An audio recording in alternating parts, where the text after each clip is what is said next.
The SEAL commander found her working on the Barrett 050 and soon realized she held the record for the longest sniper shot at 3,247 meters.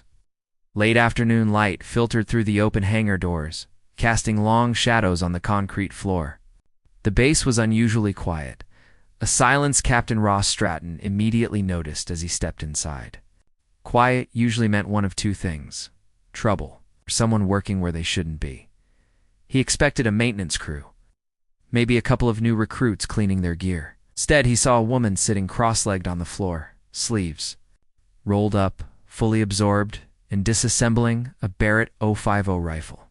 She wasn't part of his team. She wasn't even supposed to be there. Yet there she was, focused, steady, unflinching, even as his boots echoed behind her. "Who authorized you to handle that?" Ross demanded. She didn't startle. She calmly met his gaze. "Just finishing what your armorers didn't," she said. "This firing pin has been dragging for weeks. You'd lose accuracy past 2,000 meters. Ross blinked.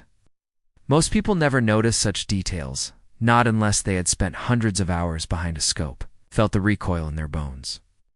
He studied her as she reassembled the final piece and stood. "My name is Maya," she said. "I'm here for the Joint Operations Trial." Logistics had instructed her to wait in the hangar. Ross frowned. No civilian ever touched a Barrett rifle like it was a toy, and logistics never sent someone into the weapons bay alone. Before he could question her further, a sergeant hurried in, slightly out of breath. "Commander, the candidate you asked?" "About the one with the long-range recorders right here." Ross turned slowly toward her. "You?" he asked. Maya nodded. The sergeant continued.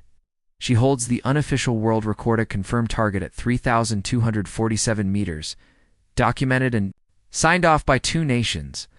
The hangar fell into a deeper silence. Ross looked at the rifle in her hands. Suddenly everything made sense, but that record was only the beginning.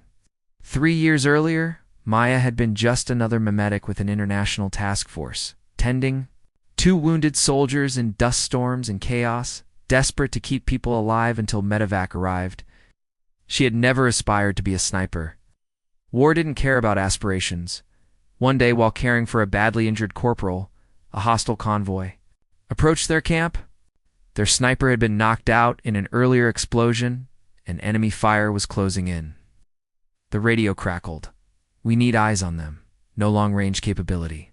Maya glanced at the unconscious sniper, then at the Barrett rifle half buried in sand. She had seen him assemble it dozens of times, heard him talk about wind drift like it was poetry, but never touched it herself. That day, necessity demanded action. She dragged the massive rifle onto a ridge, heart pounding. With zero training and zero expectation of success, she remembered his words. "You don't pull the trigger. You exhale through it." Her hands shook. The wind howled. Then, instinctively, her mind cleared. She lined up the scope on a distant ridge, barely spotting the enemy through a faint glint of light. 3,247 meters. Impossible. But she exhaled and fired. The shot cracked across the valley. Moments later, the radio came alive with whispers, "Target down.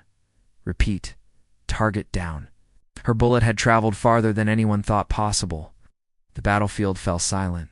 Maya's life changed forever. At first, no one believed her. Rumors twisted her story into myth and luck. Some mocked her, some dismissed her, others were jealous. She trained alone, quietly at dawn and night, behind a rifle few thought she deserved.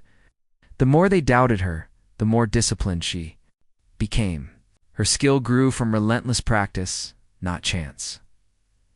When Commander Ross finally confronted her in the hangar, he didn't see the years of doubt or rejection. He only saw a woman who handled a Barrett like it was part of her soul. "Fine," he said. "If you're the one they say you are, prove it." They went to the long-range field, the desert stretching beyond the base. Ross set up a target barely visible in the distance. "Hit that," he said. Maya adjusted the bipod, made no calculations, asked no questions. She observed the desert, memorized the wind, exhaled, and fired. Seconds later, a faint metallic ping echoed from the horizon. "Bullseye, how did you do that without measuring the wind?" Ross asked. I listened, she said. Listen to what the world tells you. Joining the SEAL Joint Operations Unit wasn't easy. Maya faced resented peers, sabotage, and long nights of endurance training that pushed her body to collapse. Each time she wanted to quit, she remembered those she had saved, the lives that depended on her. Slowly, she pushed forward, fueled by resilience, humility, and heart. Months later, she deployed with Ra's team on a rescue mission. A hostage situation required one impossible shot to succeed without alerting the enemy. Maya fired, silence, then victory. Lives were saved. Her legend was no longer a rumor, it was earned. When she finally received recognition for her record, she said simply, "I never wanted fame. I only wanted to keep people alive." Later, Ross approached her as she cleaned the same Barrett rifle. "You changed this unit," he said. "I just did my part," she replied. "No," Ross said. "You showed us what strength looks like when it has nothing to prove." Maya smiled. Small and genuine, tempered by fire but unbroken. She wasn't just a medic or a sniper. She was a reminder.